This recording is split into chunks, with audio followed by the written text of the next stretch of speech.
بسم الله الرحمن الرحيم. تلك الرسل فضلنا بعضهم على بعض، منهم من كلم الله ورفع بعضهم درجات، وآتينا عيسى ابن مريم البينات وأيدناه بروح القدس، ولو شاء الله ما اقتتل الذين من بعد ما جاءتهم البينات، ولكن اختلفوا فمنهم من آمن ومنهم من كفر، ولو شاء الله ما اقتتلوا ولكن الله يفعل ما يريد. يا أيها الذين آمنوا أنفقوا مما رزقناكم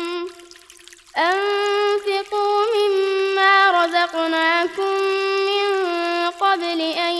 يأتي يوم لا بيع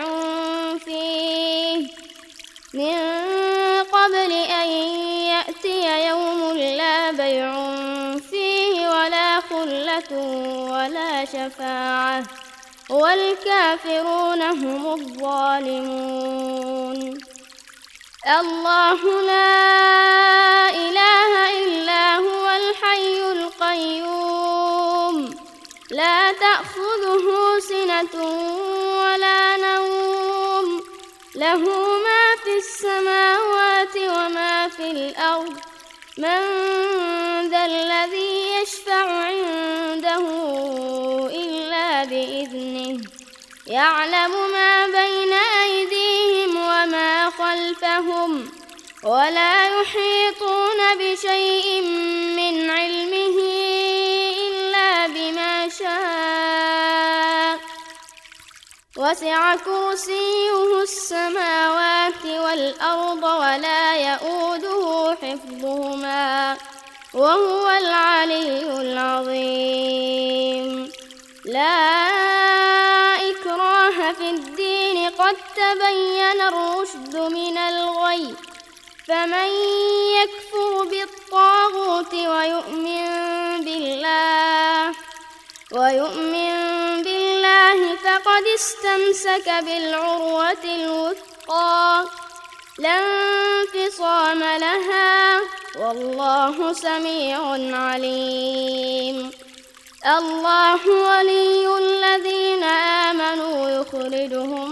من الظلمات إلى النور، والذين كفروا أولياؤهم الطاغوت يخرجونهم من النور إلى الظلمات، أولئك أصحاب النار هم فيها خالدون. ألم تر إلى الذي حاج إبراهيم في ربه أن آتاه الله الملك، إذ قال إبراهيم ربي الذي يحيي ويميت، قال أنا أحيي وأميت، قال إبراهيم فإن الله يأتي بالشمس من المشرق فأت بها من المغرب، فبهت الذي كفر، والله لا يهدي القوم الظالمين. أو كالذي مر على قرية وهي خاوية على عروشها قال أنى يحيي هذه الله بعد موتها، فأماته الله 100 عام ثم بعثه، قال كم لبثت؟ قال لبثت يوما أو بعض يوم، قال بل لبثت 100 عام فانظر إلى طعامك وشرابك لم يتسنه، وانظر إلى حمارك ولنجعلك آية للناس وانظر إلى العظام كيف ننشزها ثم نكسوها لحما فلما تبين له قال أعلم أن الله على كل شيء قدير وإذ قال إبراهيم رب أرني كيف تحيي الموتى قال أولم تؤمن قال بلى ولكن ليطمئن قلبي قال فخذ 4 من الطير فصرهن إليك ثم اجعل على كل جبل منهن جزءا ثم ادعهن يأتينك سعيا واعلم أن الله عزيز حكيم مثل الذين ينفقون أموالهم في سبيل الله كمثل حبة أنبتت 7 سنابل في كل سنبلة 100 حبة والله يضاعف لمن يشاء والله واسع عليم الذين ينفقون أموالهم في سبيل الله ثم لا يتبعون ما أنفقوا منا ولا أذى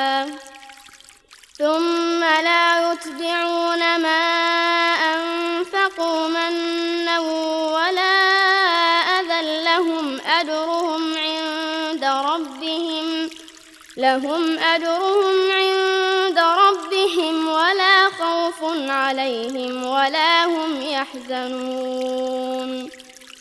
قول معروف ومغفرة خير من صدقة يتبعها أذى والله غني حليم يا أيها الذين آمنوا لا تبطلوا صدقاتكم بالمن والأذى كالذي ينفق ماله رئاء الناس ولا يؤمن بالله واليوم الآخر فمثله كمثل صفوان عليه تراب فأصابه وابل فتركه صلدا لا يقدرون على شيء مما كسبوا والله لا يهدي القوم الكافرين ومثل الذين ينفقون أموالهم ابتغاء مرضات الله وتثبيتا من أنفسهم كمثل جنة بربوة أصابها وابل فآتت أكلها ضعفين فإن لم يصبها وابل فطل والله بما تعملون بصير أيود أحدكم أن تكون له جنة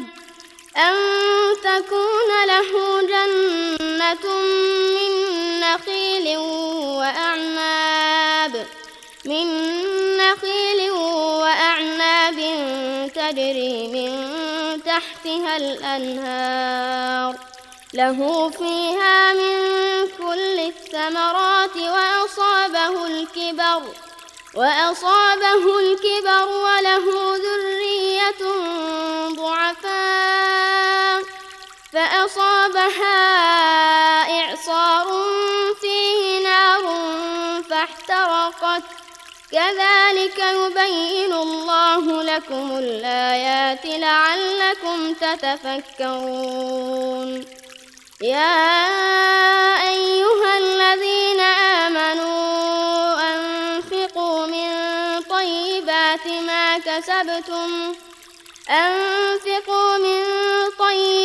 ما كسبتم ومما أخرجنا لكم من الأرض ولا تيمموا الخبيث منه تنفقون ولستم بآخذيه إلا أن تغمضوا فيه واعلموا أن الله غني حميد. الشيطان يعدكم الفقر ويأمركم بالفحشاء والله يعدكم مغفرة منه وفضلا والله واسع عليم. يؤتي الحكمة من يشاء ومن يؤت الحكمة فقد أوتي خيرا كثيرا وما يذكر إلا أولو الألباب. وما أنفقتم من نفقة أو نذرتم من نذر فإن الله يعلمه وما للظالمين من أنصار. إن تبدوا الصدقات فنعما هي وإن تخفوها وتؤتوها الفقراء فهو خير لكم ويكفر عنكم من سيئاتكم والله بما تعملون خبير. ليس عليك هداهم ولكن الله يهدي من يشاء وما تنفقوا من خير فلأنفسكم وما تنفقون إلا ابتغاء وجه الله وما تنفقوا من خير يوفى إليكم وأنتم لا تظلمون. للفقراء الذين أحصروا في سبيل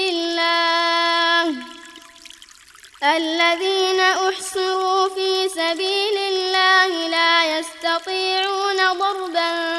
في الأرض يحسبهم الجاهل أغنياء من التعفف تعرفهم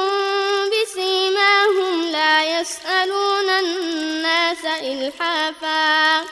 وما تنفقوا من خير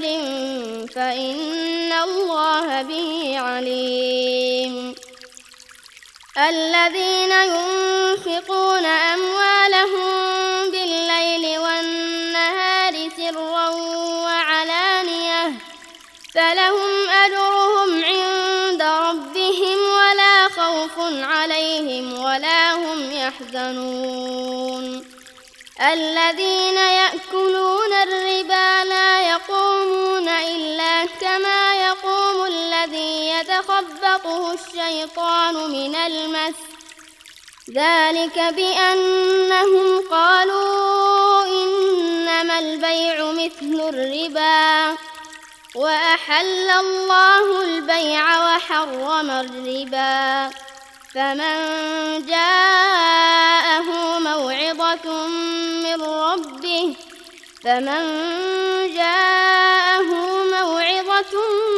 ربه فانتهى فله ما سلف وأمره إلى الله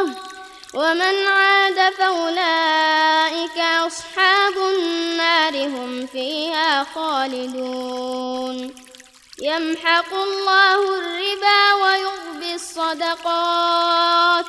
والله لا يحب كل كفار أثيم. إن الذين آمنوا وعملوا الصالحات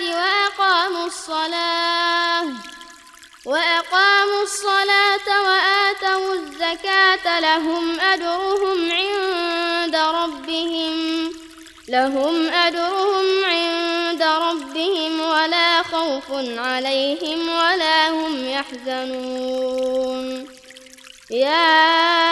أيها الذين آمنوا اتقوا الله وذروا ما بقي من الربا إن كنتم مؤمنين فإن لم تفعلوا فأذنوا بحرب من الله ورسوله وإن تبتم فلكم رؤوس أموالكم لا تظلمون ولا تظلمون وإن كان ذو عسرة فنظرة إلى ميسرة وأن تصدقوا خير لكم إن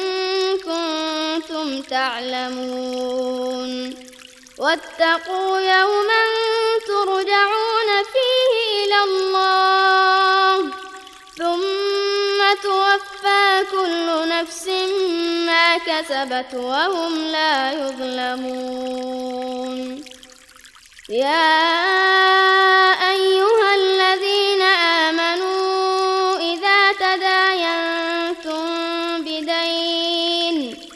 إذا تداينتم بدين إلى أجل مسمى فاكتبوه وليكتب بينكم كاتب بالعدل ولا يأب كاتب أن يكتب كما علمه الله فليكتب وليملل الذي عليه الحق وليتق الله ربه ولا يبخس منه شيئا فإن كان الذي عليه الحق سفيها أو ضعيفا أو لا يستطيع أن يمل هو فليملل وليه بالعدل واستشهدوا شهيدين من رجالكم فإن لم يكونا رجلين فرجل وامرأتان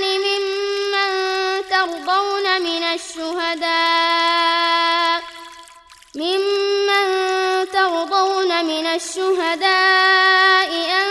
تضل إحداهما فتذكر إحداهما الأخرى ولا يأبى الشهداء إذا ما دعوا ولا تسأموا أن تكتبوه صغيرا أو كبيرا إلى أجله ذلكم أقسط عند الله وأقوم للشهادة وأدنى ألا ترتابوا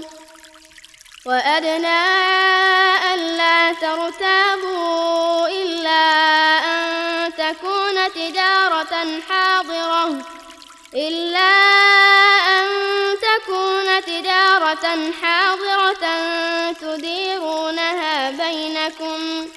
تديرونها بينكم فليس عليكم جناح ألا تكتبوها وأشهدوا إذا تبايعتم ولا يضار كاتب ولا شهيد وإن تفعلوا فإنه فسوق بكم واتقوا الله ويعلمكم الله والله بكل شيء عليم وإن كنتم على سفر ولم تجدوا كاتبا فرهان مقبوضة فإن أمن بعضكم بعضا فليؤد الذي اؤتمن أمانته وليتق الله ربه ولا تكتموا الشهادة ومن يكتمها فإنه آثم قلبه والله بما تعملون عليم في السماوات وما في الأرض وإن تبدوا ما في أنفسكم أو تخفوه يحاسبكم به الله فيغفر لمن يشاء ويعذب من يشاء والله على كل شيء قدير. آمن الرسول بما أنزل إليه من ربه والمؤمنون كل آمن بالله وملائكته وكتبه ورسله لا نفرق بين أحد من رسله وقالوا سمعنا وأطعنا غفرانك ربنا وإليك المصير. لا يكلف الله نفسا إلا وسعها لها ما كسبت وعليها ما اكتسبت ربنا لا تؤاخذنا إن نسينا أو أخطأنا ربنا ولا تحمل علينا إصرا كما حملته على الذين من قبلنا ربنا ولا تحملنا ما لا طاقة لنا به واعف عنا واغفر لنا وارحمنا أنت مولانا فانصرنا على القوم الكافرين. والآن مع الشريط الثاني لسورة آل عمران.